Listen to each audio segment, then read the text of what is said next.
오늘은 우리 슬기로운 기쁨의 생활이라는 제목으로 함께 말씀을 나누려고 합니다. 여러분, 이 코로나로 인해 가지고요, 일상에 우리가 잃어버린 감정이 있는데 바로 기쁨인 것 같아요. 요즘에 기뻐할 일들이 좀 많이 있습니까? 별로 없죠. 참 힘들고 어렵고, 마스크 쓰는 게 여러분 쉬워요, 어려워요? 어렵죠. 지나가다가 이렇게 마스크 벗고 싶지만 사람이 있으면 어떻게 해요? 벗을 수도 없고, 예배도 참 힘들고, 그죠? 여러분 생각해 보면 우리의 삶에 뭔가 이렇게 기쁨이 있어야 되는데 그렇지 못한 환경 가운데 있는 것 같아요.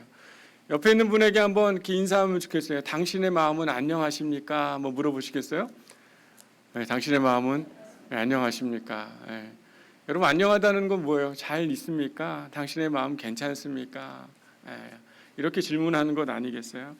여러분, 우리의 삶에 하나님이 주시는 기쁨이 더해지는 은혜가 있게 되기를 바랍니다. 그래서 정말 누군가가 당신의 마음은 안녕합니까? 라고 이렇게 물어볼 때 나는 하나님이 주는 기쁨으로 참 안녕합니다 라고 이렇게 얘기할 수 있는 그런 사람이 저와 여러분이 되기를 소망해요. 여러분, 이 신약 성경 중에 특별히 기쁨에 대한 이야기가 자주 등장하는 이 성경이 바로 빌립보서입니다. 아마 바울이 이렇게 기쁨에 대한 강조, 또 기쁨에 대한 단어를 상당히 많이 쓰고 있는 이유는요, 바로 빌립보 교회에 기쁨이 없었기 때문입니다. 여러분, 빌립보 교회가 어떻게 시작이 됐냐면 루디아라는 자주장사의 그 여인을 만나면서 이 빌립보 교회가 이제 세워지기 시작을 했어요. 그러니까 이방인의 선교의 첫 번째 시작된 교회가 바로 빌립보 교회입니다.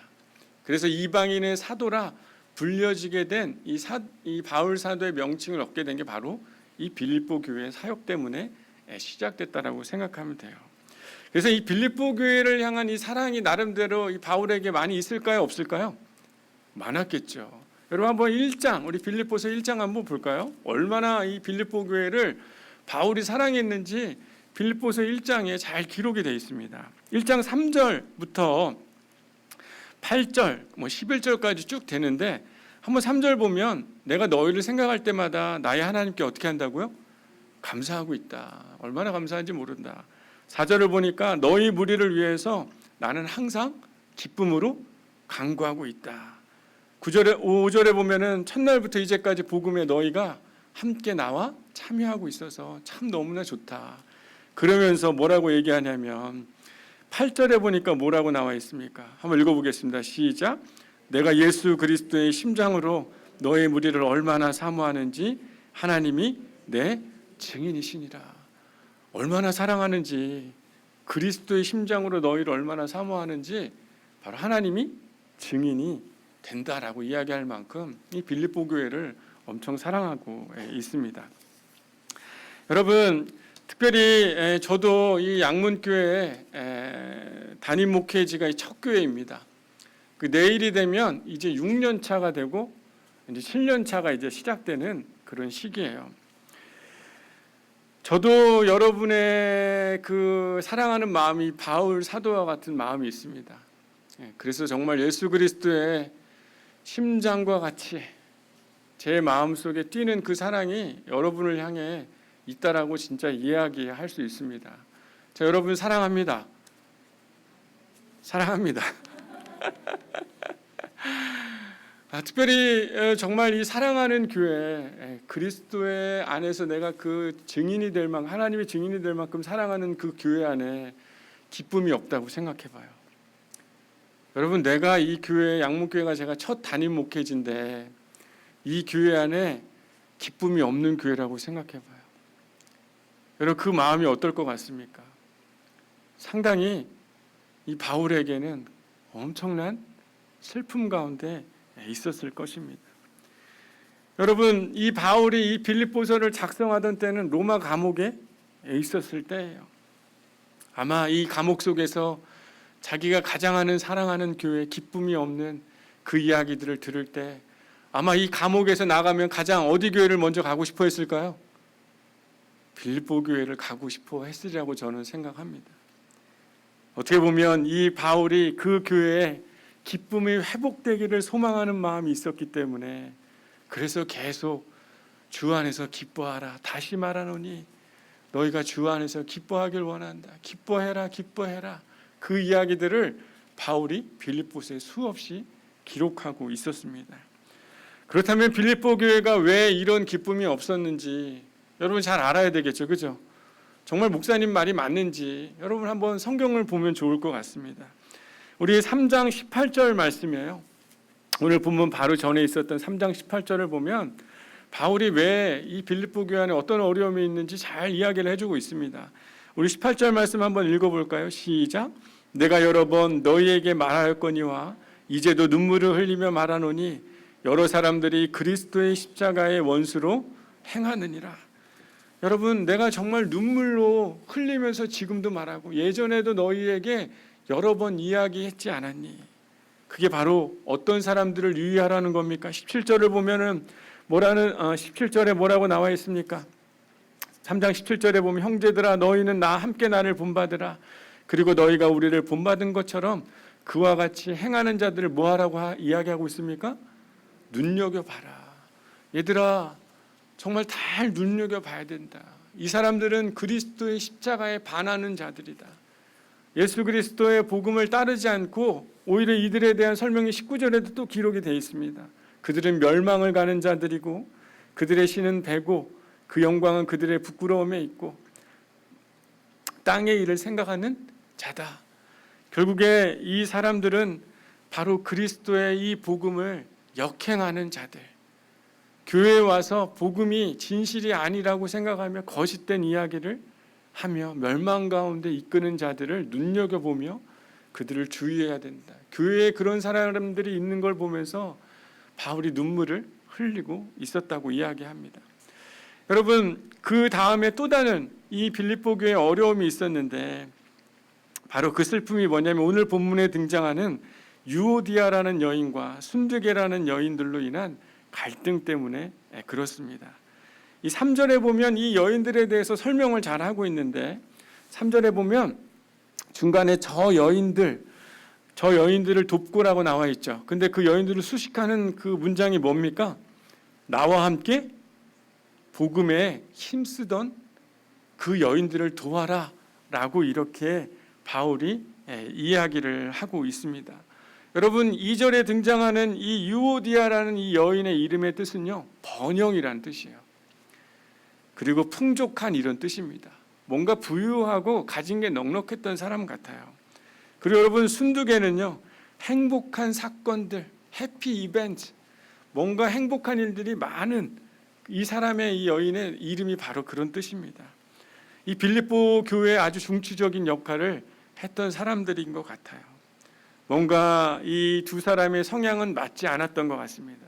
뭔가 부유하고 풍요로운 그런 부분을 갖고 있었던 여인과 사람들과의 어떤 관계지향적인 행복한 일을 만드는 것을 즐겨하는 이 여인 사이에 갈등이 있었나 봐요. 근데 여러분 결국에는 이 둘의 분열과 이 갈라짐은 교회의 근심이 되고 교회의 기쁨이 되지 않아 슬픔이 되었다는 것을 깨달을 수가 있습니다. 그래서 바울은 이 두 명의 유오디아와 순두계 그리고 글레멘드와 그 외의 나의 동역자들을 도우라라고 편지에 기록을 하고 있습니다. 왜냐하면 이들이 바로 하나님의 생명책에 기록된 자들이고 구원 얻은 자들이다. 그래서 이들을 도와야 된다라고 바울이 이야기를 하고 있습니다. 다시 한번 정리해 보면 빌립보 교회에 기쁨이 없었던 이유는 바로 뭐였습니까? 복음, 그리스도의 십자가를 따르지 않게 만드는 자들과 또 하나는 분열과 갈라짐으로 인한 그 이유로 기쁨이 없었다는 것을 바울이 빌립보서에 잘 기록해 두고 있는 거예요. 여러분 믿음의 공동체에 일어나는 이 두 가지의 슬픔은요 참 많은 어려움을 가지고 오게 하는 것 같습니다. 참고로 저희 교회는 이 빌립보 교회만큼은 이렇게 큰 위기와 어려움이 별로 없었던 것 같아요. 제가 목회하는 중에. 그런데 실제 이런 어려움들이 일어났던 건 사실입니다. 교회 안에 그리스도의 십자가를 정작 따른다라고 이야기는 하고 있지만 다른 복음, 자신의 신념, 자신의 가치 그리고 그리스도의 십자가보다는 자신의 신앙의 오름을 강조하면서 자신의 신앙의 기준을 가지고 교회 사람들을 현혹하는 사람들이 있긴 있었습니다. 그래서 사람들에게 유튜브를 전달해주고 보여주며 목사님이 기도 안 하는 사람이다 라는 소문이 들려지기도 했고, 저에 대해서 안 좋은 이야기를 했던 일들도 있습니다. 여러분, 꼭 안 좋은 얘기를 했다고 해서 그 사람이 나쁘다는 게 아니라, 제가 뭐 부족한 부분도 많겠죠. 하지만 교회 안에 그런 사람들로 인해서 실제 기쁨이 사라지고 슬픔이 생겼던 일들이 있었던 것 같아요. 또 하나는 이 두 여인처럼 나름대로 신앙의 차이와 서로 간의 이견으로 인해서 사람들이 갈등의 순간이 있게 될 때는요, 교회 안에 자연스럽게 기쁨보다는 슬픔의 일들이 찾아오는 것들을 경험하게 됐습니다. 여러분, 이러한 슬픔과 어려움 가운데 있는 이 교회를 향해 바울이 아주 중요한 슬기로운 기쁨의 생활을 할 수 있는 이야기들을 가르쳐 주고 있는 것이에요. 요즘에 여러분 드라마 좀 잘 보십니까? 오직 기도와 말씀, 그죠? 우리 교회는 오직 기도와 말씀, 뭐 드라마 같은 건 안 봅니다. 저는 우리 슬기로운 의사 생활을 가끔 보는데, 제가 그 연세대학교 원주의과대학에서 근무를 했잖아요. 그래서 의사 관계된 병원 관계자들이랑 오랫동안 만나다 보니까 그 드라마를 보니까 그들이 더 보고 싶기도 하고 이해가 되는 장면들이 상당히 많이 등장하더라고요. 수술을 하면 다 잘 되더라고요. 거기 보니까, 그죠? 문제 없이 막 고생했습니다. 뭐 큰 걱정했는데, 그리고 또 그냥 그런 어려운 수술도 다 슬기롭게 잘 해내고, 또 사람들과의 일어나는 갈등이나 또 사랑의 관계들도 다 지혜롭게 잘 헤쳐나가는 걸 보면서, 그래서 슬기로운 의사생활이라는 그 이름을 붙였나 보다 이런 생각이 드는데, 특별히 바울이 이렇게 슬픔과 기쁨이 사라진 이 교회에 뭔가 슬기로운 기쁨의 생활을 할 수 있는 이야기들을 오늘 전하고 있습니다. 여러분, 첫 번째가 바로 주 안에서 서라라는 이야기예요. 바울이 주 안에서 서라 이렇게 얘기를 하고 있습니다. 아까도 우리 찬양할 때 이야기했지만 주 안에서라는 건 어느 방향, 어느 위치 이런 게 참 애매한데, 실제로 원어의 그 헬라어를 보니까 아가페토스, 사랑 안에서, 주님의 사랑 안에 서라는 뜻입니다. 어디에 서라고요? 사랑 안에 서라는 거예요. 그리고 여러분, 이 서라는 건 스테케테라는 단어 쓰는데, 이게 뭐냐, 그냥 맹하게 서 있는 게 아니라요, 아주 빠르고 그리고 견고하게 서는 것, 그리고 거기 섰다면 끝까지 인내하며 서는 것이 바로 쓴다란 뜻입니다. 그러니까 여러분, 주 안에서 선다는 건 그 사랑 안에 내가 신속하게 그 사랑 안에 서서 견고하게 서 있으며, 아무리 슬픔과 어려움이 있지만 거기서 어떻게 하라는 거예요? 인내하며 거기 서 있어야 된다라고 바울이 주 안에서 서라라는 이 이야기에 담겨 있는 것입니다. 여러분, 기쁨을 무너뜨리는 것은 상당히 혹독하죠. 하지만 빠르게 그 슬픔 가운데 머무는 게 아니라 어디에 서라고요? 슬기롭게, 여러분 잘 말씀 안 하시네요. 어디 서라고요? 하나님의 사랑 안에, 주님의 사랑 안에 신속하고 견고하게 흔들리지 않게 인내하며 그곳에 서야 한다라고 바울이 말하고 있는 것입니다. 여러분, 바울이 왜 이런 이야기를 할 수 있었을까요? 결국엔 주님의 사랑이 이 모든 것들을 극복할 수 있는 힘이라는 건 바울이 알았기 때문인 것이에요. 여러분, 바울 사도가 여러분 나름대로 위기와 어려움, 슬픔 가운데 빠질 일이 많았을까요? 적었을까요? 얼마나 많았습니까? 지금도 여러분 옥중에서 서신을 쓰고 있잖아요. 그리고 그의 목숨이 여러 번 죽을 뻔한 일들도 많았을 뿐만 아니라, 사람들에게 정말 죽임을 당할 수 있는 위기뿐만 아니라 도망치는 게 그의 인생이었고, 정말 매를 맞고 어느 매 순간마다 슬픔 가운데 있는 일이었지만, 그가 기쁨 가운데 이 일을 할 수 있었던 것은 무엇이에요? 내가 확신하노니 그리스도의 사랑에서 끊을 수 있는 것이 없었다. 결국에는 자신이 이 고통과 이 슬픔 가운데 있었던 일을 내가 다시 기쁨으로 바꿀 수 있었던 것은 그 하나님의 사랑에 내가 이어져 있었고 그 안에 서 있었기 때문에, 힘들고 어려울 때마다 그 사랑으로 뛰어들어가서 견고하게 그 사랑에 서서 인내하며 그 사랑 안에 있었기 때문에 그가 기쁨으로 회복됐다는 것을 이 빌립보 교인들에게 자신의 이야기로 주 안에 서라라고 자신 있게 이야기할 수 있는 것이에요. 여러분 생각해 보면 여러분이 힘들고 어려울 때 하나님의 사랑 안에 있을 때 여러분 안에 그 슬픔들이 기쁨으로 바뀌었던 경험이 있어요, 없어요? 있잖아요, 그죠? 옆 사람한테 제가 증인입니다. 한번 같이 인사해 볼까요? 시작. 네, 네, 맞아요. 강준고 목사님이 아주 잘했어요. 강준고 목사님 어떻게 했냐면 제가 증인입니다. 이렇게. 네. 여러분 진짜 증인이잖아요. 여러분이 가장 슬프고 어려운 그 순간에 하나님의 사랑 안에 신속히 그분 안에 있을 때 여러분 안에 위기와 어려움들이 회복되고 기쁨으로 바뀌었던 경험들 진짜 있지 않습니까? 여러분 시편 23편에 다윗이 이런 고백을 하죠. 뭐라고 얘기합니까? 주께서 내 원수의 목전에서 내게 상을 차려주시고 기름을 내 머리에 부으셨으니 내 잔이 넘치나이다. 여러분 그에게 상을 줬다는 게 여러분 뭔가 시상품을 줬다는 게 아니잖아요, 그죠? 뭘 차려준 거예요? 오늘 이상하네 우리 교인들이. 밥상을 차려줬잖아요. 밥상을. 원수 앞에서 밥상을 차려줬다잖아요. 원수가 눈앞에 보이지만 야야 신경 쓰지 마라. 그냥 저거 쳐다볼 필요가 없어. 두려워하지 말고 슬퍼하지 마.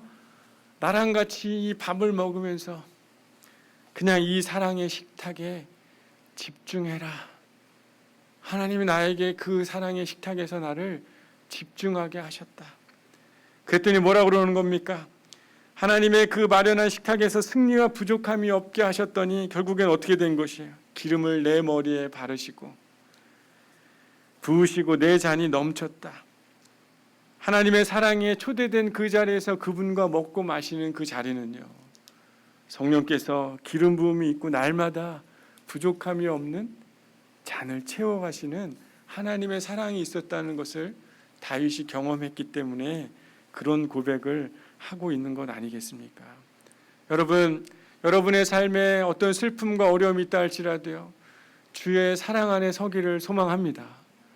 빠르고 견고하고 인내하며 그 사랑 안에 서기 시작할 때 여러분의 삶은 분명히 기쁨의 일들로 바뀌어질 것입니다. 여러분 그래서 아주 중요한 이야기를 바울이 두 번째 슬기로운 기쁨의 생활에 대한 두 번째 이야기를 하는데 그게 바로 무엇이냐면 5절에 보면 관용을 모든 사람에게 알게 하라라고 이렇게 이야기를 하고 있습니다. 여러분 이 관용이라는 건 우리가 잘 알고 있는 표현이에요. 이 젠틀이라는 표현을 쓰기도 하고 그래서 대부분 그냥 온화하게 누군가를 따뜻하게 대해줘라 라고 우리들은 많이 이해하고 있었습니다.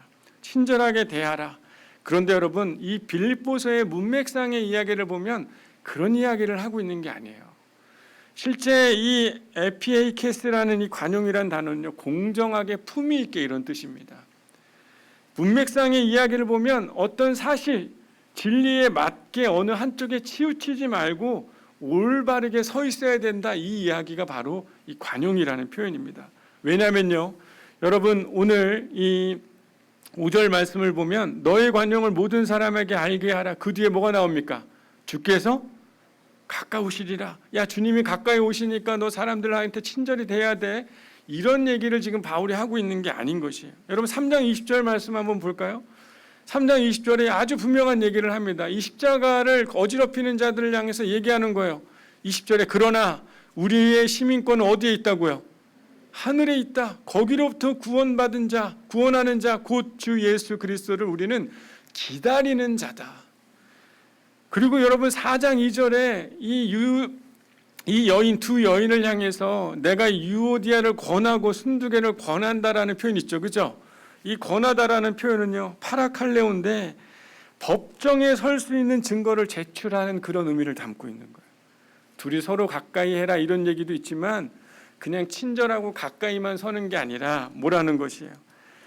법정에 설 수 있을 만큼 개인의 증거를 보여주는 부르심을 받은 자라는 것을 너희들이 알아야 된다라고 이야기하는 거예요. 그러니까 여러분 그냥 서로 친하게 지내는 것, 그것도 맞는 표현이지만 이 맥락상에서 이야기하고 있는 진짜 표현은 무엇이에요? 결국 하나님의 뜻 안에 너희가 잘 서 있는 사람으로 너희가 온전히 다시 자신의 증거를 보여야 한다는 것이에요. 서로의 다른 생각과 관점을 우선시하는 것으로 인해서 슬픔 가운데 있지만, 이제는 너희가 너희의 원래 이름대로 하나님의 부요함과 행복의 사건들을 만들어내는 원래 그 자리로 너희들이 서야 한다라고 이 두 여인을 향해서 바울이 강하게 권면하고 있는 것이에요. 여러분, 우리 일상에서도 생각해 보면 누군가의 관계가 어려워지면 그 사람을 향해서 여러분 뒷담화 까요, 안 까요? 솔직히 까죠. 뭐 심하게 까죠. 여러분 별로 안 까나 봐요, 그죠? 네? 얼마나 많이 합니까? 그러면서 여러분 희열이 느껴져요, 안 느껴져요? 내가 진짜 막 최고가 된 것 같고 내 슬픔은 사라진 것 같지만 솔직히 얘기해 보면요, 그때 기쁘지 않아요. 마음속에 반은 기쁜 척했지만 마음은 여전히 마음속에 응어리가 있어요. 그래서 유오디아하고 순두계에게 바울이 권한 건 뭐냐면 너의 관용을 주께 보이라는 거예요. 하나님의 그 앞에서 너의 올바름을 보이라고 이야기하고 있는 것이, 하나님의 때가 가까우고 너는 하나님의 시민권을 가진 자이기 때문에 어리석고 이 슬픔 가운 감정 가운데, 그를 미워하는 감정 가운데 머물러 있는 자가 될 것이 아니라 하나님의 사람으로 서라는 것이. 여러분, 그 사람을 미워하는 마음보다 여러분 하나님 안에서 여러분이 그 사랑 안에서 내가 그 사랑을 경험하고 하나님이 원하는 그 자리에 설 때 여러분 기쁩니까, 안 기쁩니까? 뒷담화 깔 때보다 솔직히 여러분 하나님의 뜻하신 바 가운데 내가 서 있을 때 그때 기쁘잖아요. 에이, 대충 친하게 지내라, 목사님이 이렇게 얘기하는 거 가지고는 여러분 기뻐지지 않아요. 바울이 그런 얘기를 한 게 아닙니다. 너희가 관용을 보이라고 하는 건 하나님의 사랑 안에 충분히 그 안에서 서서 너가 천국의 시민권을 가진 자임을 깨닫고 하나님의 뜻 안에서 너가 온전히 증거를 보이는 그 일을 네가 해야 한다. 하나님의 때가 가까워 오고 있으니. 사랑하는 여러분, 하나님의 뜻 가운데 여러분이 서서 하나님의 말씀 가운데 여러분이 그 일을 따라 행하고 있을 때 여러분의 가정이나 직장이나 동네에서 만나는 사람이든 심지어 여러분의 자신과의 만남이든 다시 다 제자리를 찾게 될 줄 믿습니다. 슬픔 가운데 빠져서 뒷담화 까고 있을 땐 바뀌어지지 않는 거예요. 예수 믿는 것 같긴 하지만 실제로는 바뀌지 않은 채 그런 척하며 살아가는 사람 너무 많아요. 그런 사람들 때문에 교회가 슬픈 것인 것이. 사도 바울이 눈물을 흘리면서 내가 사랑하는 그 교회가 어찌 이렇게 기쁨이 없어졌을까? 예수 그리스도의 사랑 안에 그가 채워져 있지 않기에 자신의 옳음과 의로움을 내세워서 분쟁과 이 갈등을 일으키며 여전히 슬픔 가운데 있지 않고 누군가를 미워하며 증오하는 마음이 기쁨이 있는 게 어찌 그게 기쁨이 되겠습니까? 하나님의 뜻에 설 때 바로 우리는 기뻐지게 되는 것입니다. 여러분, 아무리 기뻐합시다. 좀 바뀝시다 해가지고 여러분 바뀌어요? 기뻐집니까? 옆 사람 한번 물어보세요. 한번. 대답도 하기 싫어요? 여러분, 교회 오면은 사람들이 얼굴이 어때야 되는 거예요? 환하고 기쁘고 즐거워야 되는데 맨날 옆에 있는 사람 보면 여전히 어때요? 맥주 마신 것도 아닌데 왜 그래요? 여러분, 생각해보면 아직 내가 기쁨 가운데 주 안에 섰지 않았기 때문에 일어나는 일인 것이.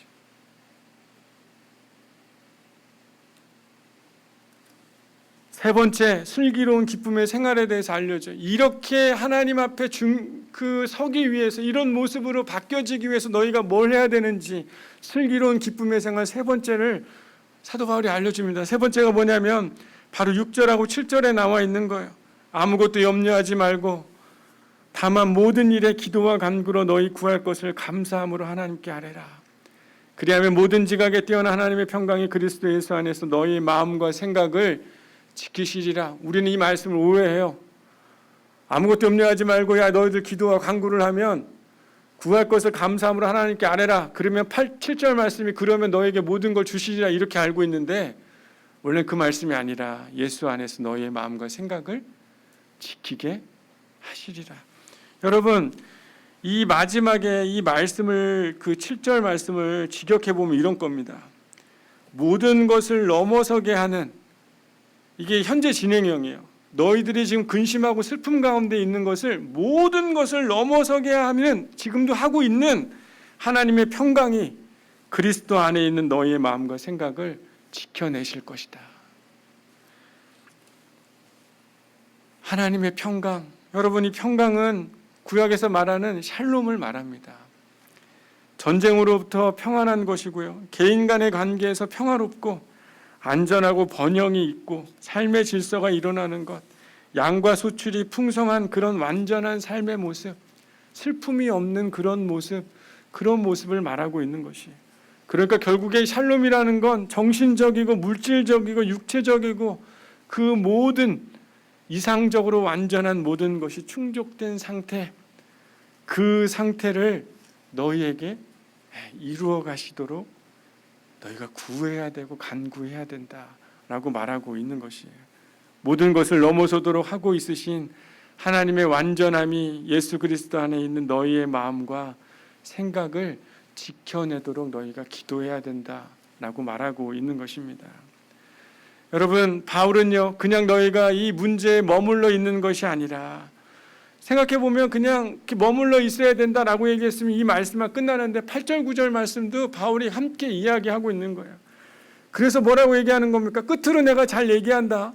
어떻게 보면 슬기로운 기쁨의 생활 네 번째를 또 얘기해 주는 거 있는 겁니다. 그게 뭐냐면, 형제들아 무엇이든지 참되고 경건하며 오르며 정결하며 사랑받을 만하며 칭찬받을 만하며 무슨 덕이 있든지 무슨 기림이 있든지 이것들을 생각하라. 적극적으로 너희가 이 일을 이루어내도록 너희가 최선을 다해야 기쁨이 생길 수 있는 거야.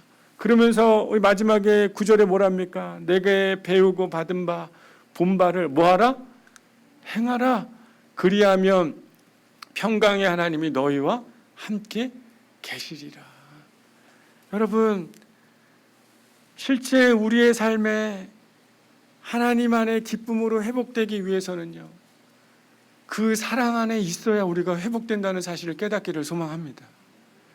그리고 여러분, 그 사랑 안에 있는 것으로 인해서 신속하게 슬픈 가운데 있을 때 신속하게 그분에게 나아가고 그 자리에 견고하게 서서 정말 인내하며 그 사랑 안에 충분히 채워지고 어떻게 해야 되는 거야? 그 자리가 끝나는 게 아니라 사람들에게 내가 시민된 자로서 내가 슬픔을 만드는 일을 바꿔서 하지 않는 일을 사람들에게 보일 때 너희들이 더 기뻐지게 될 것이며, 그 일을 이루기 위해서 너희가 더 기도하고 간구하기 시작할 때 그 하나님의 평강이 너희 안에 온전한 기쁨으로 너의 완전함을 이루어내는 일들을 위해 하나님이 이루어 가실 것이다 라고 바울이 그 기쁨을 만드는 방법을 설명해 주고 있는 것이에요.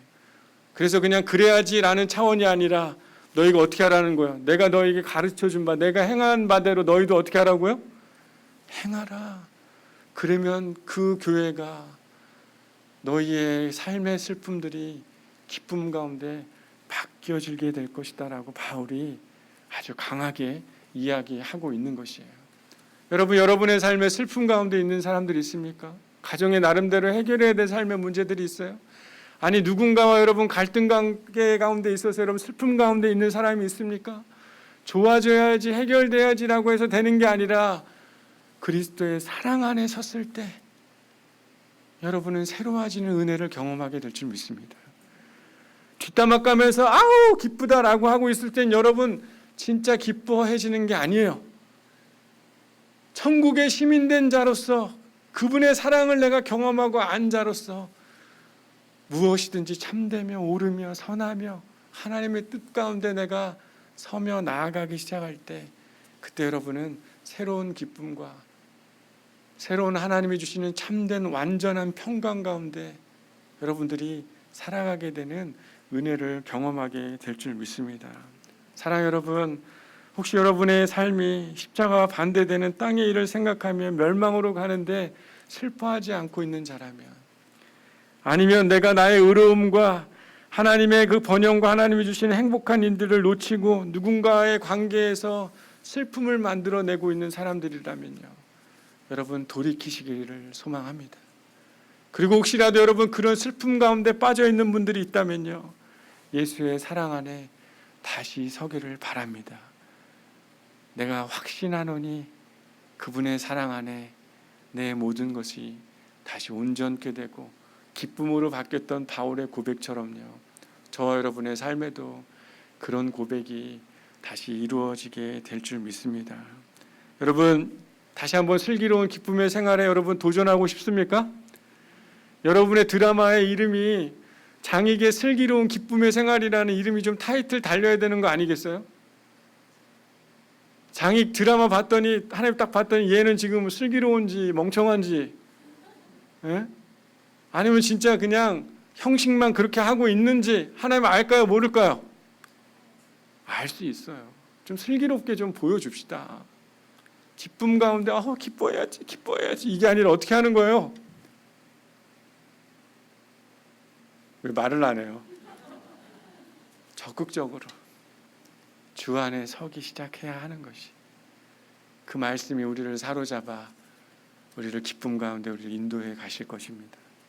깨어진 관계를 내가 하나님 앞에 온전히 서고 나아가기 시작할 때 그 관계는 제자리를 찾게 되는 것이고, 그 일을 위해서 내가 쉼없이 기도하며 간구하며 하나님의 평강이 나의 삶을 인도하도록 나아가기 시작할 때 그 사람에게는 진짜 슬기로운 기쁨의 생활을 통해서 주님이 주시는 놀라운 기쁨이 그 안에 찾아오게 될 줄 믿습니다. 여러분 다시금 1절 말씀 한번 읽어볼까요? 4장 1절 시작. 그러므로 나의 사랑하고 사모하는 형제들, 나의 기쁨이요 면류관인 사랑하는 자들아, 이와 같이 주 안에 서라. 여러분 원래는 이런 사람들이었어요. 바울에게 내가 사랑하고 사모하는 형제들이었고, 나의 기쁨이고 면류관인 사랑하는 자들이 바로 이 빌립보에 원래는 기쁨을 가져야 되는 자들이었습니다.